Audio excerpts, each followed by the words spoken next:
So welcome back to the class. This is class 4, color grading, and I'll be talking a lot and posting a lot of videos concerning this class, and I'll be very quick about it, so please just try and follow up. Color grading is a very deep, long topic, and you need to dive deeply in it for you to understand the full concept of it. Okay, so I'm just going to take it little by little. I don't mind if we still extend the class till tomorrow, so I won't just drop the videos like that. I'll keep making it simple. Now I've dropped a video concerning one of the adjustment layer you can use, and if you understand the full concept of that layer, which is the selective color adjustment layer, this is very, very important. The two is hue and saturation as well. So hue and saturation and selective color.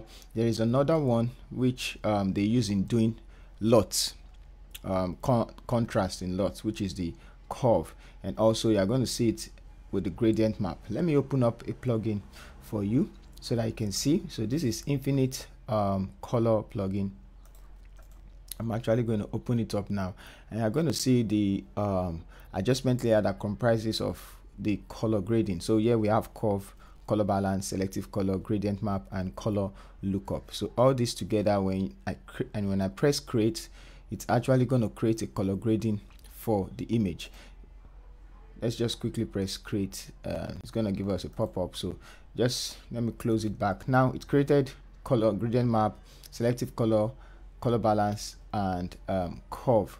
So the hue and saturation is not there. Why is the hue and saturation not there? Because the selective color and the hue and saturation are most likely the same thing. Selective color, and you can see we have the red and the black and the rest channel. Okay, so also the hue and saturation also has the red and all of the channels, so it functions the same. Whatever I can do with my selective color, I can do with my hue and saturation. So once you understand the selective color, you can understand the hue and saturation. Now quickly, if I want to mess around with any of this color, the red in the image, I can change the hue of the red only.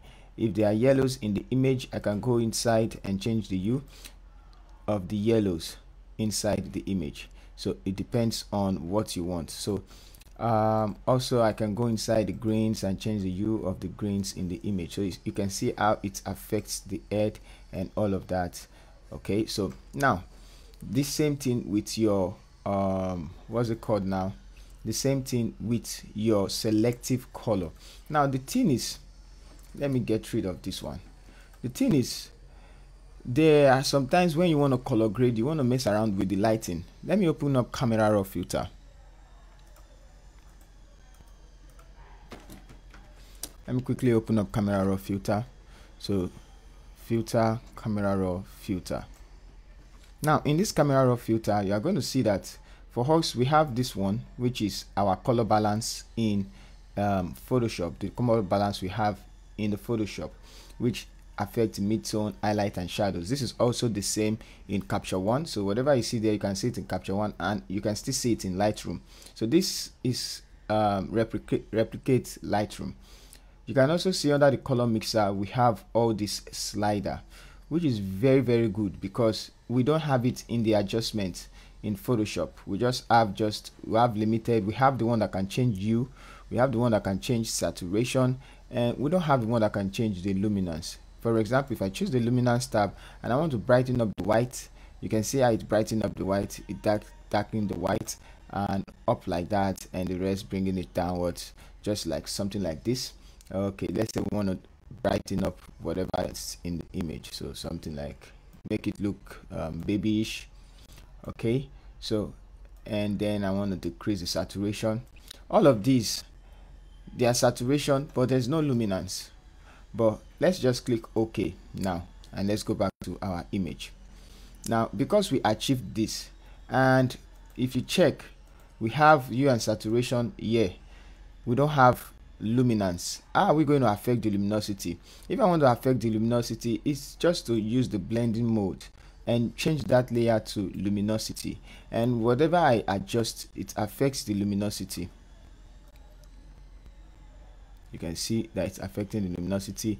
Whatever, anything I adjust is affecting the luminosity of the, so you don't need to go to camera raw filter or look for what's it called now, look for Lightroom or whatever, but you use the software that is best for you. So I can also go ahead and choose the selective color adjustment layer, and then choose the luminosity, and then I can increase whatever I want to increase and bring some things down and the rest of. So that's, we are going to be applying all this in the color grading. So you already know why we don't have hue and saturation, because whatever I can achieve with my selective color, I can achieve with hue and saturation. Just a little, the limitation of this hue and saturation is that the colors that are there is red, yellow, green, cyan, blue, magenta. Now let's look at the selective color. The selective color has red, yellow, green, blue, cyan, and magenta, which is already in the hue and saturation, but does not have white, natural, and black. Okay, so it does not have that. So that's why the selective color is more good, better than hue and saturation. But there are some times you need to take this color extreme. The colors in the red, in the hue and saturation, you can take it extreme, like move it all around. But for this hue and the selective color, you can actually add some range of colors to it, and it's just going to, you understand the concept. Okay, all right, so I'm just going to close that now and quickly delete all of this.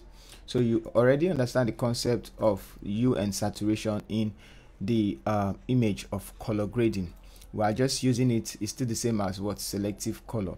Another one is the color balance. The color balance, these are colors that affect the midtones and the shadows and the highlight. So you can also see it in gradient map. Gradient map, color balance, these ones, they affect the midtones, the highlight, and the shadows. So there are sometimes you need to add a touch of green, a touch of blue, a touch of any other color to complement the colors inside the image. For example, I might want to add to the shadows what will complement this orange color she's putting on. So if I put on a color balance, let's just quickly grab color balance. If I load a color balance here, and then I go inside of it, I might want to add to the shadows a color that complements this one. And which of the color complements this one? Well, we're going to talk about color wheels later on, but let's just give it a green touch. Okay, so now it's all over because we didn't do the 1 2 3 calculation of color grading. Now you can see that the color, the green is actually on the orange already. Okay, so if I kind of remove some part of the red and place it like this, you're going to see that it's complementing it. The color is just, although it's way too much, but it's just, give you the complement of this color. And I'm going to talk about color wheel. I'm just giving you an overall view of the way color balance will function. So it affects the highlight. If we go into the it affects the shadows, highlight, and midtones. If we go into the shadows, we can add touch of all this, little color, make it warmer. So this also affects the temperature and the description, the emotions in the image. I'll kind of explain that one in the video after this one.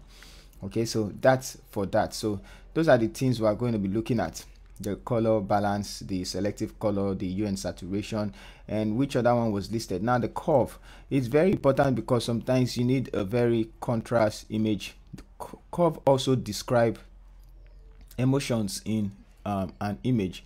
It describe mood.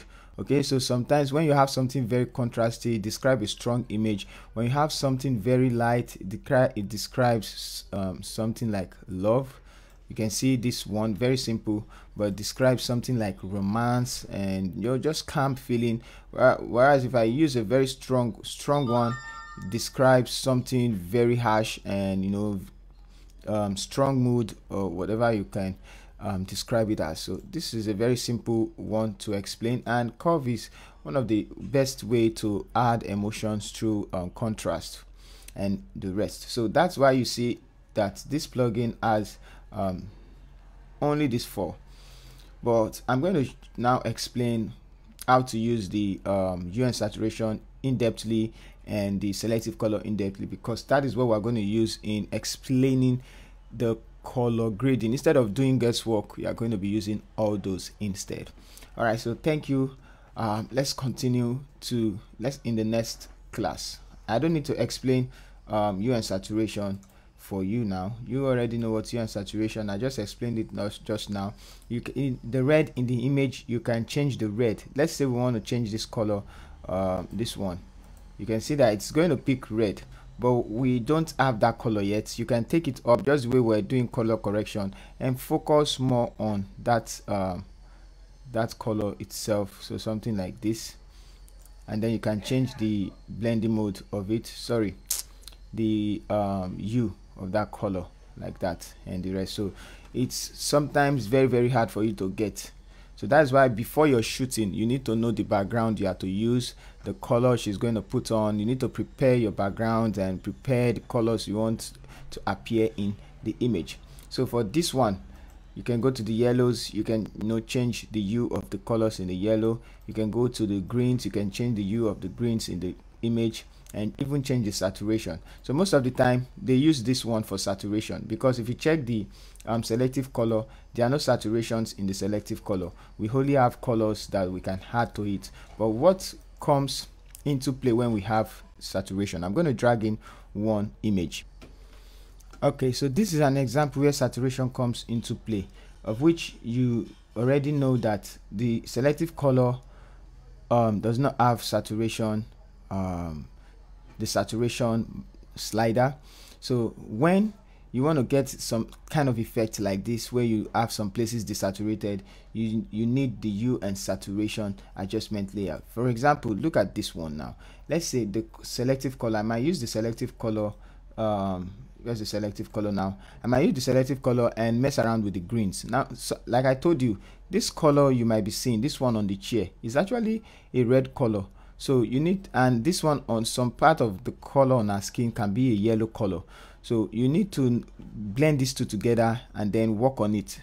So that's how they do their color grading and application of LUT. I'm going to teach it later though. Now let's take, for instance, I want to desaturate this yellow color. If I use hue and saturation, yes, the hue and saturation now, and then I want to, let's go to the yellows and let's desaturate. Now because I desaturated, you can see that the desaturation just happened only here. Let me zoom in, only at that place, hue and saturation, yeah, only at that side. You can see that it's happening only at that side. Now what if I want it to happen everywhere, instead of just at this just this green? If I go to the green and I do some desaturation, now it's going to affect everything. Now some people take this as the color grade, and they even go ahead and desaturate it a little bit, the green, so that the greens we have just kind of feel just this dark green, and then they bring down the lightness of it, so something like this. And then they go to the red and then probably light up the red and maybe increase the saturation and then change the hue a little bit. So all of this type of color grading is because the selective color does not have the saturation slider. So that's why sometimes you need this hue and saturation. They work hand in hand. I can also go to the yellows. Just the way I increase the lightness, I can increase the lightness of it, decrease it, increase the lightness, which is already in the hue and saturation. But what is absent is the saturation, which is not in the selective color. So that's why it's always like that. So if I go into hue and saturation, I can go into the greens and desaturate. So now one thing I wanted to point out is that if you check this image, we have yellows here and green here. Some people just think if they decrease the if they work on the yellow and the green, it's going to affect this color too, but not knowing that this color is actually yellow. So during the course of the class, I'm going to show you, that is the last part where we can actually blend these two colors together and then make them one before you start doing your color grading or creating your LUTs and all of that. So that's just what I just want to point out in this class. Okay, so about the hue and saturation and gradient map and gradient map, color balance, and curve. So curve add contrast, gradient maps and color balance work on the highlight, shadows, and midtones, while selective color and hue and saturation adjust the colors in the image. Do you understand? I really hope you understand. I'm just gonna keep the summary after the video. All right, so let me show you one more thing. Now, if, like I already said it, if I want this hue and saturation to affect just the hue, just the colors, so you can see that changing it to the hue is affecting some part, changing it to color affects some part, changing it to luminosity affects some part, saturation affects. So it depends. If you want to work on the color, you place it on color. If you want to work on the luminosity, you place it on luminosity. If you want to work on the saturation, you place it on the saturation and the hue. But we already have saturation, we already have hue. So why do we need these two? Hue and saturation can work on it, but color as well, we have selective color, but this luminosity, we don't have it inside, but we have it in camera raw filter. So that is where you see the camera raw filter. Sometimes instead of going to the camera raw filter, you can just create this adjustment and go change the blending mode to luminosity.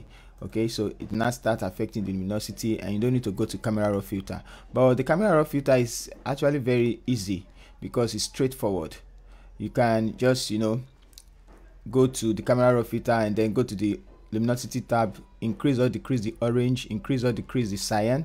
Why this one, you need to select the selective color. If I want to affect the cyan, the color of the cyan, I just need to create a selective color adjustment layer and then go to luminosity.